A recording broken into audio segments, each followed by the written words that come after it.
룻기 3장. 어느 날 시어머니 나오미가 룻에게 말했다. 아가, 내가 네 남편감을 좀 찾아봐야겠구나.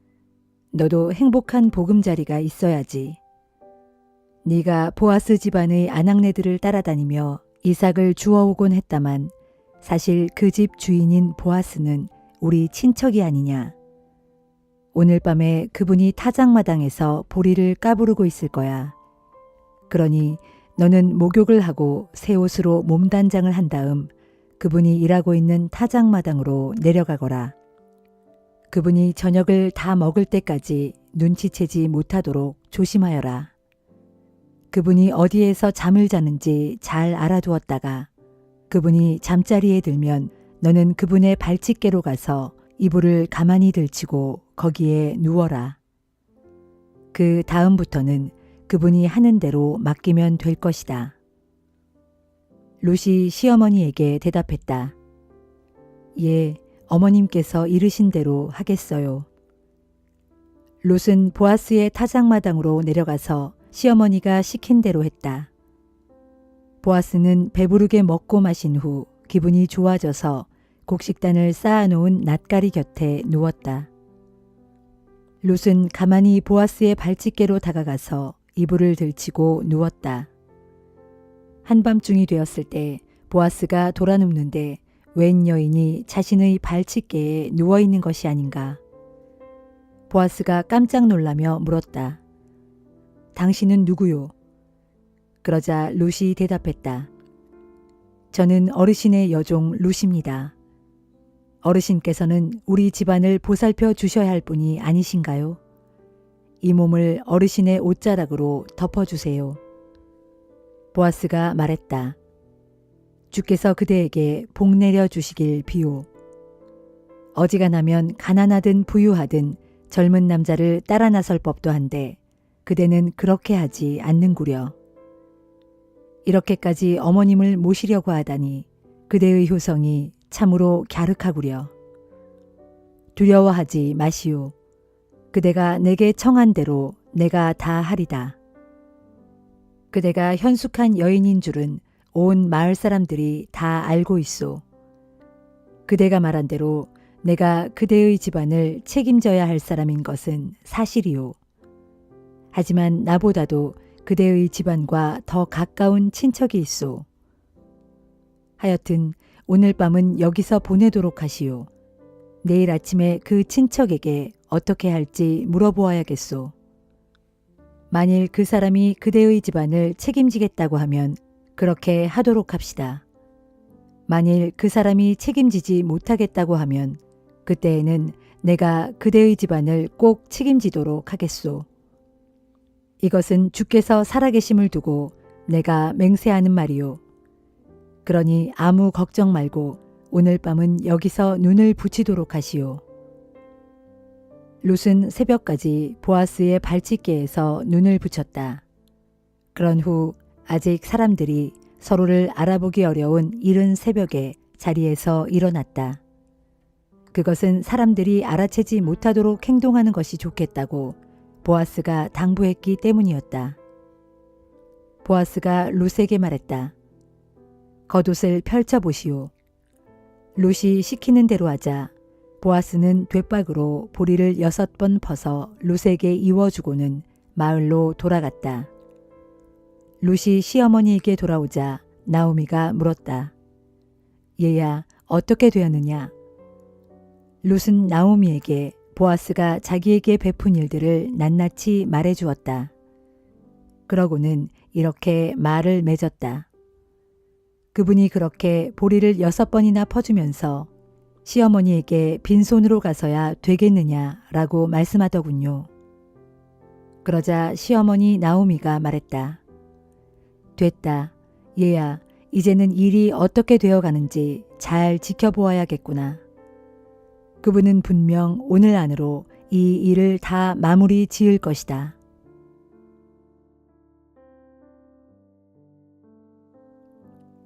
룻기 4장.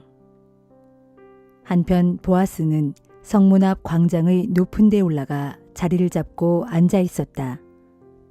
때마침 그가 말했던 엘리멜렉 집안의 가장 가까운 친척이 지나가고 있었다. 보아스가 그에게 소리쳤다.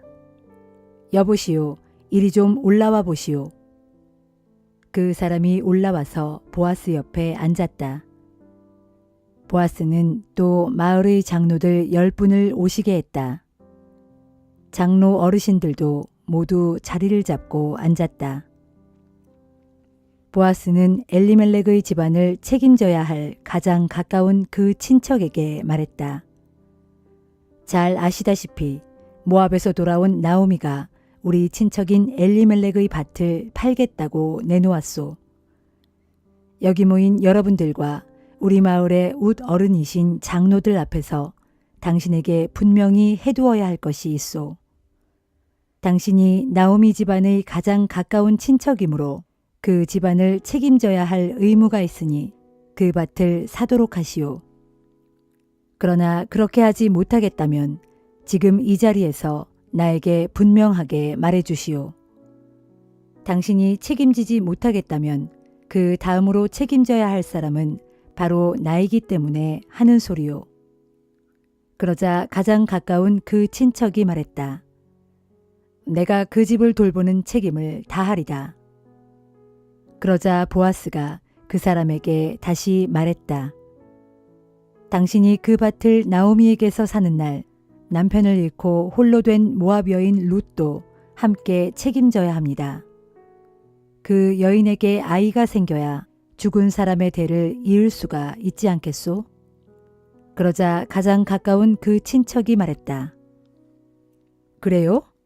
그렇다면 내 재산만 축나게 생겼으니 나는 그 집안을 책임질 수 없소. 그러니 당신이 그 집안을 책임지시오. 옛적에 이스라엘에서는 사람들이 자기 권한을 떠넘기거나 또는 재산을 사고 팔 때에 그 사실을 확정지으려면 상대방에게 자기 신발 한 짝을 벗어주는 관습이 있었다. 그 신발 한 짝은 거래가 성립되었다는 증거물이었다. 가장 가까운 그 친척이 보아스에게 당신이 그 땅을 사시오 라고 말하면서 자기 신발 한 짝을 벗어주었다. 보아스가 마을의 웃 어른들과 거기에 모인 사람들에게 말했다. 엘리멜렉과 말론과 기럨의 소유였던 모든 것을 내가 나오미에게서 사겠습니다. 오늘 이 자리에 모이신 여러분들께서 이 일의 증인이 되십니다. 또한 말론의 아내 모압 여인 룻을 나의 아내로 맞아들여서 죽은 사람의 이름이 길이 이어지도록 하겠습니다. 그의 이름이 고인의 친족들과 마을 사람들의 기억 속에서 사라지지 않게 하겠습니다. 여러분이 오늘 이 일의 증인들이십니다. 그러자 성문 광장에 모여있던 마을 사람들과 장로들이 대답했다. 이 일에 우리가 증인이 되었소. 주께서 그대의 집안으로 들어가는 그 여인에게 많은 자손을 주시어 이스라엘 집안을 일으켜 세운 라헬과 레아처럼 해주시기를 빕니다. 또 주께서 그대를 에브랏에서 유력한 인물이 되게 하시고 베들레헴에서 이름을 크게 떨칠 수 있도록 해주시기를 비오. 주께서 그 젊은 여인을 통하여 그대에게 자손을 낳게 해주시어 그대의 집안이 다말과 유다 사이에서 태어난 베레스의 집안처럼 되기를 비오. 이리하여 보아스는 롯을 아내로 맞아들여 그 여인과 잠자리를 가졌다. 주께서 그 여인에게 임신을 허락해 주시니 그녀가 아들을 낳았다. 마을의 아낙네들이 나오미에게 말했다. 주를 찬양합니다. 그분께서 오늘 당신 집안의 대가 끊기지 않게 아들을 주셨군요. 이 아이가 이스라엘의 이름을 떨치기를 빕니다. 이 아이가 당신에게 살아갈 보람을 안겨주겠군요. 자라게 되면 늙음하게 당신을 잘 모시겠지요. 당신 며느리는 7 아들보다 낫습니다.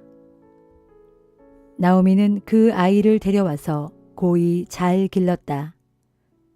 이웃 아낙네들은 나오미에게 아들이 생겼어 라고 말하며 그 아이에게 오벳이라는 이름을 붙여주었다. 그가 바로 다윗의 할아버지요 이새의 아버지다. 유다의 아들인 베레스의 족보는 다음과 같다. 베레스는 헤스론을 낳고 헤스론은 람을 낳고 람은 암미나답을 낳고 암미나답은 나손을 낳고 나손은 살몬을 낳고 살몬은 보아스를 낳고 보아스는 오벳을 낳고 오벳은 이새를 낳고 이새는 다윗을 낳았다.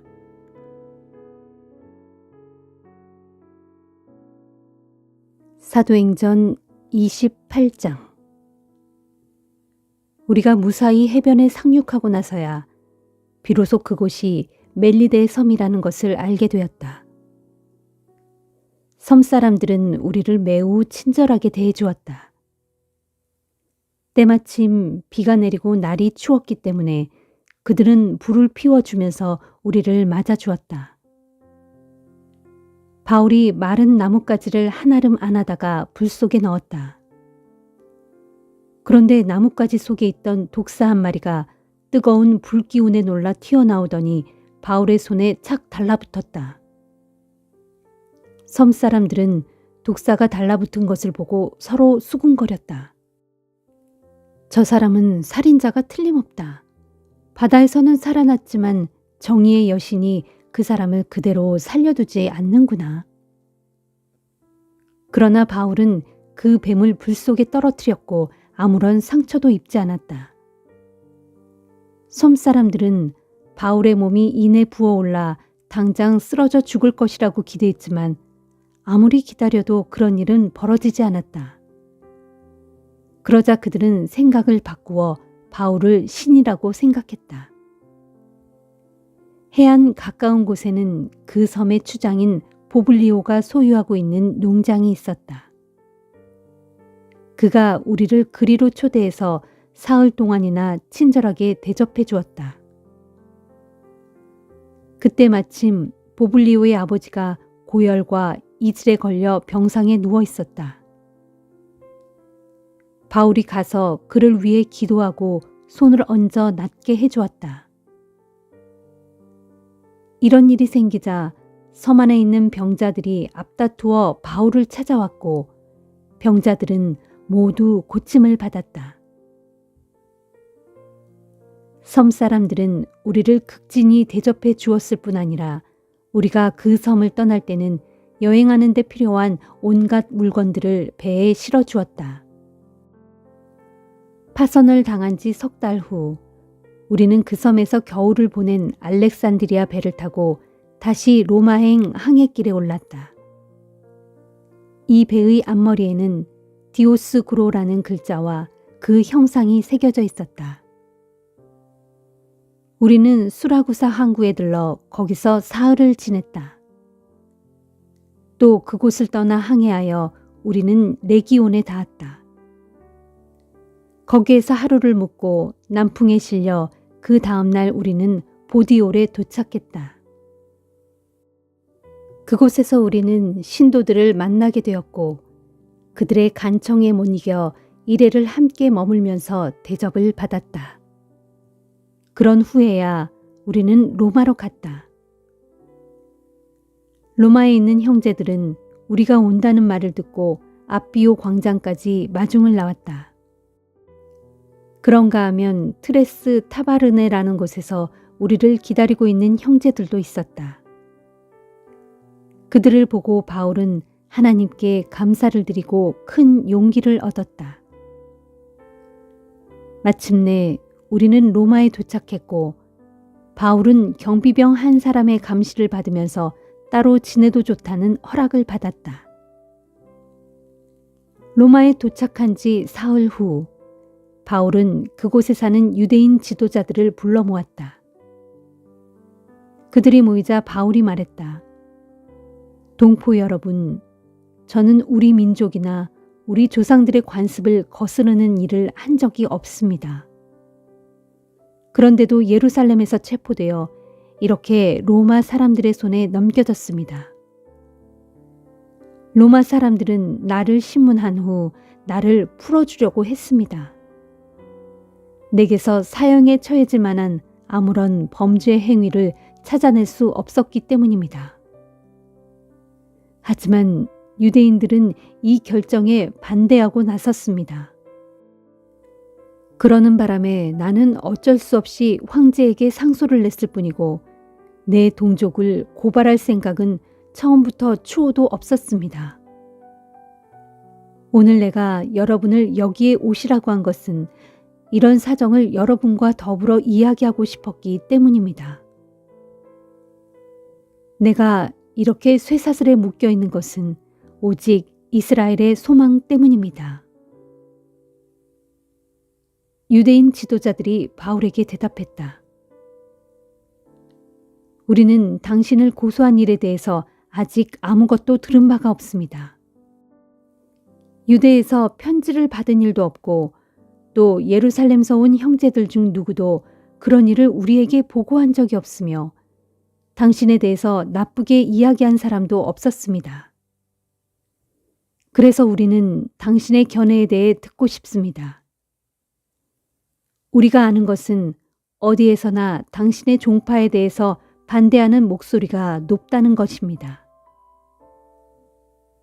유대인 지도자들은 날짜를 정해 바울을 다시 만나기로 했고 그날이 되자 많은 사람들이 바울의 숙소로 찾아왔다. 바울은 그들에게 하나님의 나라를 설명하고 또 모세의 율법과 예언자들의 글을 통해 예수에 대해 가르치고 설득했다. 그러한 바울의 설교는 아침부터 시작해서 저녁까지 계속되었다. 그 결과 더러는 바울이 하는 말을 믿었지만 더러는 믿지 않았다. 이처럼 의견의 일치를 보지 못하고 헤어지려고 할 때 바울이 마지막으로 그들에게 이렇게 말했다. 성령께서 예언자 이사야를 통해 여러분의 조상들에게 선포하신 말씀이 참으로 옳습니다. 즉, 이 백성에게 이 말을 전하여라. 너희가 듣기는 들어도 깨닫지 못하고 보기는 보아도 알지 못할 것이다. 그것은 이 백성의 마음을 무디어졌기 때문이다. 그들은 귀가 먹고 눈이 감겨져 있다. 그렇지 않았다면 그들이 눈으로 보고 귀로 듣고 마음으로 깨달아 내게로 돌아섰을 것이고 그러면 내가 그들을 고쳐주었을 것이다. 그러므로 여러분은 하나님의 구원이 이방 사람들에게로 갔고 그들은 그 말씀을 받아들이게 될 것이라는 사실을 알아야 할 것입니다. 바울이 이렇게 말하자 유대인 지도자들은 서로 심한 논쟁을 벌이다가 돌아갔다. 바울은 자신이 빌린 셋집에서 만 2년을 지내면서 찾아오는 사람들을 모두 친절하게 맞아주었다. 그는 아무런 방해도 받지 않고 담대하게 하나님의 나라를 전파하고 주 예수 그리스도에 대해 힘껏 가르쳤다.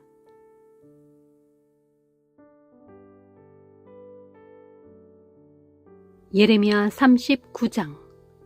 시드기야가 유다왕이 된 지 9년째 되는 해 10월 바벨로니아 왕 느부갓네살이 자기의 모든 군대를 거느리고 예루살렘을 치러 올라와서 그 도성을 에워쌌다. 그리고 유다왕 시드기야 제11년 4월 9일 마침내 예루살렘 도성이 함락되고 말았다. 성읍이 함락되자 바빌로니아 왕의 모든 대신들이 예루살렘 도성 안으로 들어와 도성의 중앙 성문 앞에 자리를 잡았다. 그들 중에는 네르갈 사레셀, 삼갈르보, 환관장 살스김, 박사장 네르갈 사레셀, 그리고 다른 여러 바빌로니아 왕의 지휘관들이 있었다. 유다왕 시드기야와 그의 모든 신하들 및 군사들은 바빌로니아 왕의 대신들이 도성 안으로 들어오는 것을 보고는 허겁지겁 도망쳤다. 그들은 밤의 어둠을 틈타 왕의 동산길을 따라 예루살렘 남쪽의 두 성벽 사이에 있는 성문을 통과하여 아라바 쪽으로 도주하였다. 그러나 바빌로니아 군대가 곧장 그들을 추격하여 여리고 평원에서 유다 왕 시드기야를 붙잡았다. 시드기야 왕을 사로잡은 바빌로니아 군사들은 하맛 땅의 림나 진영에 있는 느부갓네살 왕 앞으로 그를 끌고 갔고, 느부갓네살 왕은 직접 시드기야를 신문하였다. 신문 후에 바빌로니아 왕은 시드기야가 보는 앞에서 그의 아들들을 칼로 쳐서 다 죽였고, 이어서 유다의 지도층 인사들도 모조리 죽였다. 그런 다음 바빌로니아 왕은 시드기야의 두 눈을 뽑았고 그를 바벨론으로 끌고 가려고 쇠사슬로 묶었다. 한편 바빌로니아 군사들은 예루살렘 도성을 휘젓고 다니면서 왕궁과 백성들의 집을 마구 불살랐고 예루살렘 성벽도 닥치는 대로 허물어뜨렸다.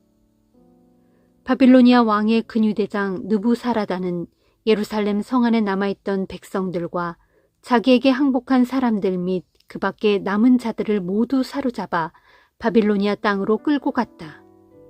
그러나 근위대장 느부사라다는 아무 재산도 없는 빈민들은 포로로 잡아가지 않고 유다 땅에 그대로 남겨두면서 그들에게 포도원과 밭을 나누어 주었다.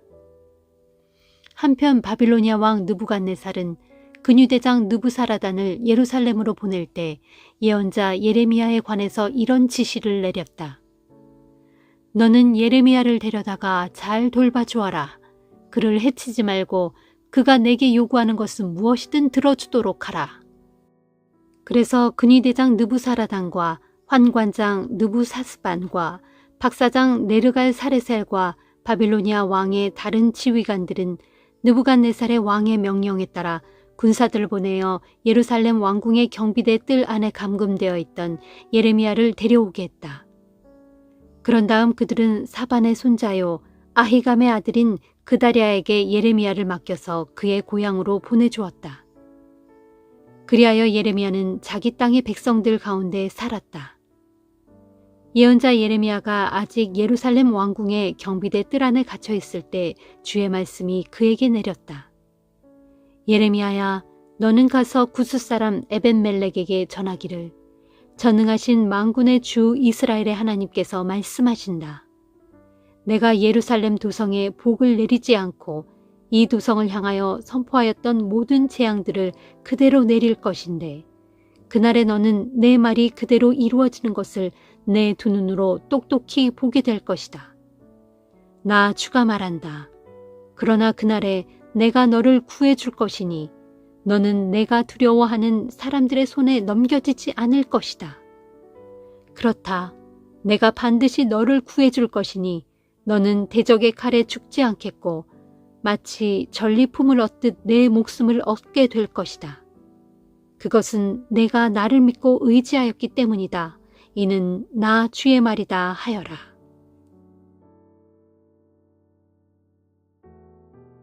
시편 11편. 내가 주를 믿고 의지하는데 어찌하여 너희는 나를 향해 너는 새처럼 산으로 도망치라. 악한 자들이 화살을 시위에 먹여 당기려 한다. 그들이 어두운 곳에 은밀히 숨어 올바른 마음가짐으로 살아가고 있는 의인들을 향해 쏘려고 한다. 보라, 사회 질서가 밑바닥부터 흔들려 무너져 내리는 판국에 대체 올바르게 산다는 것이 다 무슨 소용이냐 하고 말하느냐. 그러나 주께서는 그분의 거룩한 성전에 계시고 그분의 보좌는 하늘에 있으니 그분께서는 눈을 크게 뜨시고 모든 사람들을 다 지켜보시며 세상사를 두루 살피신다. 그리하여 주께서는 의인을 살펴 가려내시고 악인과 폭력을 일삼는 자들을 지독히 싫어하신다. 마침내 주께서 악한 자들에게 유황불을 비처럼 쏟아부어 태우는 바람으로 그들을 다 사를 것이니 그것이 저들이 받을 몫이 될 것이다. 진실로 주께서는 의로우시니 의로운 자를 사랑하신다. 그러므로 올바르게 사는 의인들은 장차 그분의 얼굴을 뵙게 될 것이다. 12편. 주여 도와주소서. 경건한 사람들이 세상에서 온데간데 자취를 감추었고 신실한 사람들도 사람 사는 세상에서 더 이상 찾아볼 수가 없습니다. 사람들은 저마다 거짓말을 둘러대고 두 마음을 품고서 입에 발린 말로 이웃 속이기를 밥 먹듯 합니다. 아, 주여, 아첨하는 저 간사한 입을 다물게 해 주소서. 자기 자랑만 늘어놓는 저 교만한 혀를 끊어 주소서. 저들은 말하기를 우리가 우리의 혀로 이길 것이다. 입술은 나의 것. 하고 싶은 말을 내 입으로 하는데 누가 우리를 말릴 수 있으랴 합니다. 그러나 주께서는 말씀하시기를 가진 것 없어 서러움 당하는 가난한 자들과 오갈 데 없는 가련한 자들의 억울한 신음소리와 탄식소리 내가 다 들었으니 이제 내가 일어날 것이다. 일어나서 그들의 소원대로 그들에게 구원을 베풀어 그들을 안전한 곳에 두어 편히 살게 할 것이다 하셨습니다. 진실로 주께서 하시는 말씀은 순결하니 흙도가니에서 7번 걸러낸 은과 같습니다. 오 주여, 이제 주께서 우리를 안전하게 지켜주소서. 이 악한 세대에 저 악한 무리들에게서 영원히 우리를 보살펴 주소서.